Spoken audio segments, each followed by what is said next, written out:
What's going on, guys? Welcome back to Death Trooper Reviews. I know it's been a while. I've been planning this video for a while, this one, and we're just going to get right into it. We're talking about this awesome Dragonstone Shrine Ninjago set from Dragon's Rising, which admittedly was a little bit of a mid-show, and the set didn't even appear in the show, but it doesn't matter because this set is so awesome. So we're going to start it right up with the minifigures in the set, and every one of them is exclusive. I have them all lined up in the front because you have to get the perfect shot when you start your video. So let's get right into it. Right here, she fell over. We have Kai, all right? He's the Master of Fire, as you should know when you're watching this because you've probably seen the show if you're buying the sets. But this minifigure is awesome. He has leg printing. He has no arm printing, but that's okay because everything else is so cool. His sword has the little dragon head on it, and it's super cool. It's got a little orange piece. He can hold 2 more swords in his back. I don't know why he'd need 3 swords, but he can hold 3 swords.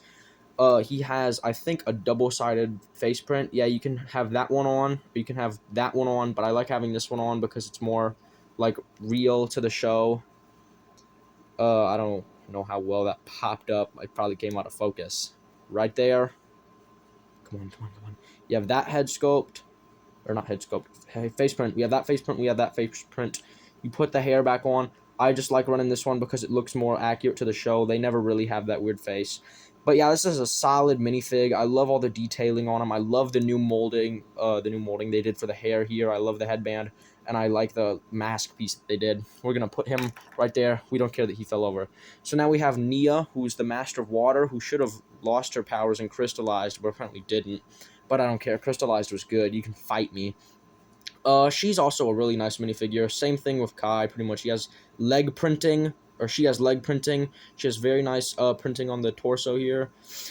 We have these swords. I don't know what they're actually called. They look like sword things just with 3 spikes on them.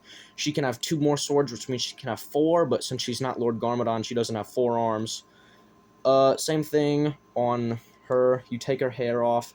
She has the other face prints, but again, I just like this one more because it's more accurate to the show. But yeah, it's another awesome exclusive minifigure. I mean, this set just comes jam-packed with this is whatever her name is, the Master of Air, I think. She's a little bit of a lesser minifigure. I mean, you can see the back printing there. But I mean, there's still leg printing and stuff, but I think she just feels a bit more bland than the rest of the awesome figures in this set. Her staff build is kind of weak. A little Easter egg just fell over. Dang it. I mean, rah, rah, rah, and it's angry or something. I don't know. I don't remember this character in the show except she got absolutely humbled by Lord Raz in like one scene. Lord Raz and his gang of freaks. I don't understand the lore, honestly. But same thing. She has another face print. She has a happy smiling face, and she has a also happy smiling face. I don't know why she's smiling when Lord Raz is invading, but so what? Next, we have Lloyd. And Lloyd is just awesome in this set. I mean, he never actually wore this in the show, but it is so cool. He comes with this little book thing with a sticker on it that I don't like. I don't like stickers. I don't think anyone likes stickers. I'd rather have a print. But if somebody can tell me what that means in the comments, I actually have no idea. This minifigure is incredible. I mean, I love the shoulder pads. I love his leg printing. I love his torso printing. Back printing is weaker, but I love the hair piece that they gave him. I love the way they molded it, and it's exclusive to the set again. It is incredibly well done. I think he has a double-sided face print. He does. He has an angry face, a little more accurate to the show with that face right there, just because they don't go and, like, come on. Come on, camera. You can do it. I believe in you. I believe in you. Come on. Come on. I believe in you. You can do it. There we go. More accurate to the show on that one, since they never really had the elemental faces. He looks a little weird bald, so we're going to put his hair back on. He doesn't come with a mask piece, but he's still just an incredible figure. And his weapon here, too, is also very well done, even though it's about twice his height, which is a little weird. But I guess that's how people use spears. They have to be longer than themselves so they can hit the enemy. Yeah, if somebody knows what this means, please leave a comment below. I'd really love to hear from I really love to hear about that. Sensei Wu, I don't know why they put him in this set, since I guess he's still dead in the seasons or something. I still have no idea. He turned into like a sparkly spirit or something. But I love the Sensei Wu figure. This is the first one I've owned so far. I don't really have any of the older Sensei Wu minifigures, so it's a awesome gift to get him in the set. Unfortunately, he doesn't have a double-sided head, but it doesn't really matter because, you know, like, how are they going to do it? They can't cover it up with anything. He doesn't have hair. He's bald. But this minifigure is probably my favorite in the whole set because it's Sensei Wu. I mean, it's the guy that said long before time had a name. He's iconic. You know, his weapon, admittedly a bit weaker than the rest of them, but it's Sensei Wu. I mean, he's iconic. His hat piece can come off, and he can be bald just like in the show.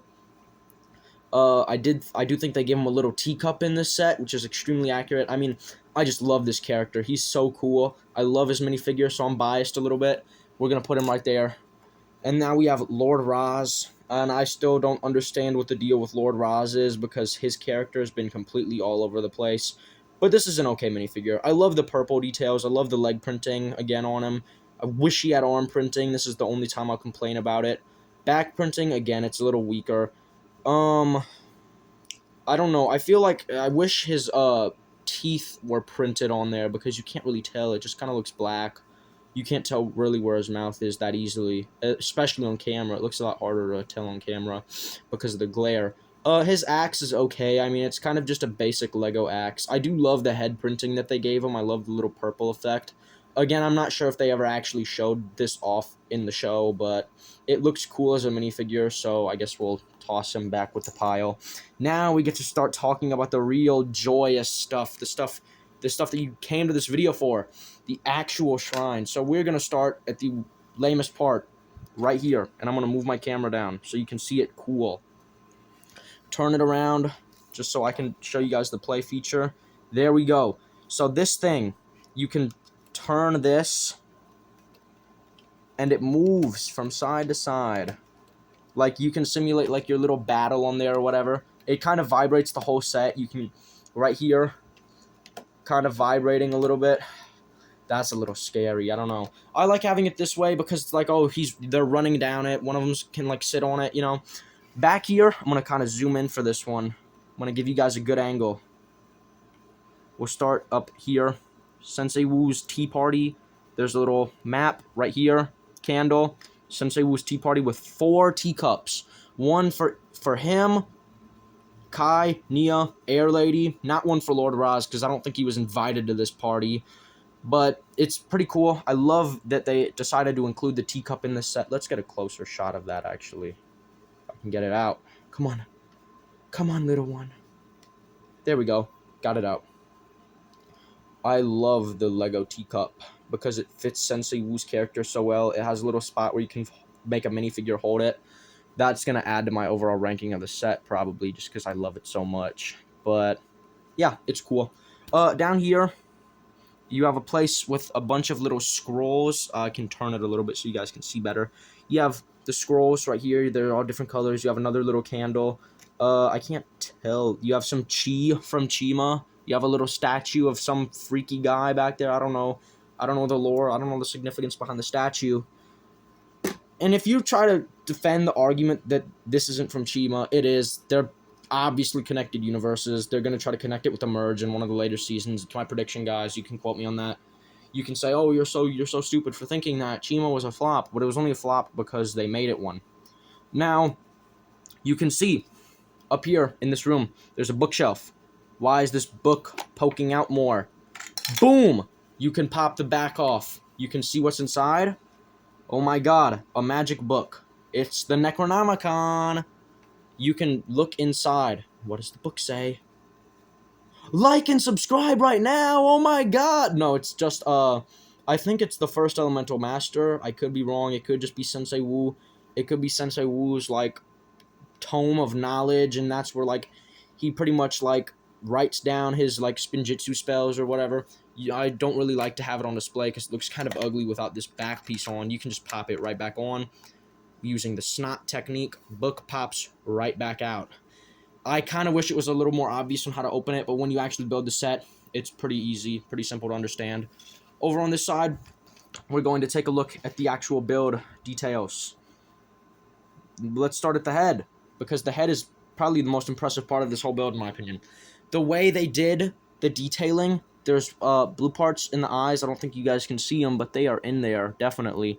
It is so intricate, and it was so fun to build, and I really love the way that it turned out in the final product. The designer, like, they must have given him like a 5-star, 5 Michelin star kitchen to cook up this incredible work of art right here that you can see. It's just so well done. I love the color variation from dark gray to gray, green, whatever you call that color. Lego nerds, tell me in the comments. This part's not very stable, and it's kind of bugging me a little bit. But it doesn't really matter. When you're having it on display, that's not really the stuff you're going to notice. Over here, I'm going to tilt my camera down a little bit. This is the arm. For some reason, you can move it. It's on a few ball joints, Lego ball and socket joints. I think they're called Mixel joints, actually. You can move all this stuff around. It's I don't know why you would. It's kind of nice to just have it in like that like position, like, oh, it's just kind of there, it's stuck in place, you know. You can't move the other hand, which is a bit unfortunate. It's kind of stuck down so it can have enough room to support the doorway and the rest of the build up top. But it's kind of it's a good price to pay, in my opinion. Back here on the back end, we have some little tree roots, and it really looks like the set. It's like a diorama, and it's coming out into the real world. It's so interesting to look at. Down in here, you have the little koi pond with the special printed koi fish. They're not stickers, which is so cool. I love this piece. It's one of my favorite parts of the set, and in my opinion, it's probably a selling point, honestly, this little printed koi piece. I'm sure you can use it in a lot of, like, mocks and stuff and just awesome details. This tree part down here moves. I don't know why you'd move it, but you can if you want to. It's there for you. And now we're going to go to my favorite part of the set, the tree. I want to get a better angle of the tree, which I guess can be from like this angle right here. This tree is gorgeous. I mean, there's no other way to put it. The use of the leaves for a color variation, the little, like, these little flower pieces for the flowers. It's so, like, it was a little annoying to build because I had to build the same leaf pieces like 7 times, but it's well worth it in the end when you just see this product right here that you get. I mean, it's incredible. And I think this set came out for $100 earlier, but now I'm sure you can find it for a lot cheaper, because I picked this up at Costco for like 60 for over 1,000 pieces, which is an insanely good deal, especially with all the exclusive minifigures and exclusive printed pieces that you get in this set. It's such a good buy. But the tree itself is just gorgeous. You have this little lantern down here. I wish they included a little light brick in there, but I don't think it would be possible. I'm sure there's a light kit you can buy for this set out there somewhere. I know it's probably harder to find. It's just, wow. It was very intricate to build too. You can kind of see up here that little bit. It kind of shows the gray. I don't really like that much, but again, it's not the thing you're going to notice when you're displaying the set. Over here, I want to turn some attention to this waterfall effect. I love the way they did it. The variation, it's kind of hard to tell on camera. I'll zoom in a little bit. The white pieces that fade into the blue pieces, it totally looks like the water is like splashing down into itself. And just the way they decided to build this with the clip pieces right here, and that's how they connected it to the mouth. It's really sturdy, and it's very well done. You can kind of move it a little bit, and it messes with the head. I'm not a big fan of that. But again, it's the thing you're not going to notice when you're displaying it. And at its heart, this is a display set. So we're going to zoom back out again, and we're going to take it in. Push you back a bit. Go up. Yeah, this is what you're buying it for. You're not buying to like, oh, here, little Johnny, you can play Ninjago and smash it. You're buying this to put it on a shelf and just look at it in all of its incredible glory, and it's just so beautiful. It's an incredible set, and it is such a worth it buy. I think if you can find it on sale, 100% worth it. This is one of the sets that totally jumped out at me from the beginning of the Dragons Rising line, and I just love it. You know, it's super fun, and I mean, yeah, it was enjoyable to build. The building experience was never like tiring or anything. I actually started building it one day and decided I want to finish this another day. But for that entire day of not building, I just kept wanting to go back and finish it. it was just so much fun. I just love Legos in general, but this one, I think the designer took it to the next level here. But that's pretty much gonna take me to the review segment where I tell you, should you buy it? And to which I say yes, you should buy it. Because now it's probably gonna be a lot cheaper now. It's probably gonna retire next year, or maybe at the end of this year. But it is 1000% worth it. I mean, all the exclusive minifigures are probably gonna be worth a pretty penny one day. Especially the Lloyd and the ninjas. I mean, they haven't made any ninjas or anything close to those yet. Overall rating, I'd have to throw this at a 9 out of 10. I mean, there are some sets that I just like more, but this, I think, is the perfect Ninjago set. I don't think I can give any Ninjago set a 10, but if I was forced to say give a Ninjago set a 10, it would probably be this one.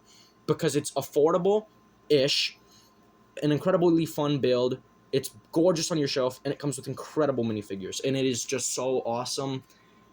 And I think for the price point of what you can find it for now, like below $60 probably, it's incredibly worth it, especially when you compare it to like the stuff like the new Jurassic World Rebirth sets. I'll talk about those in a separate video because, God, they hurt. But, I mean, yeah, it's a total 9 out of 10. You should totally buy this. You should put it on your shelf. It should have its own shelf. I was going to give it one, but I figured out I want room to display some other stuff in my collection. So I had to move this over to mix it with one of my Jurassic World shelves. But it's awesome. And I know I've been going on and on and on and on about it, but it's totally worth it. So if you're a Ninjago fan and you like pretty stuff and display sets mainly, buy this. Just instant buy. But thank you all so much for watching. You know, I've been working on this video for months, ever since I made the thumbnail, and just never felt like recording it. But today I just thought, you know what, today's the day. So I did it, and I think you guys are going to like my other stuff that's coming out. It's going to be pretty fun. It's going to be a pretty fun few months along the ride, you know. But thank you all so much for watching again, and I will catch you on the next review. See ya!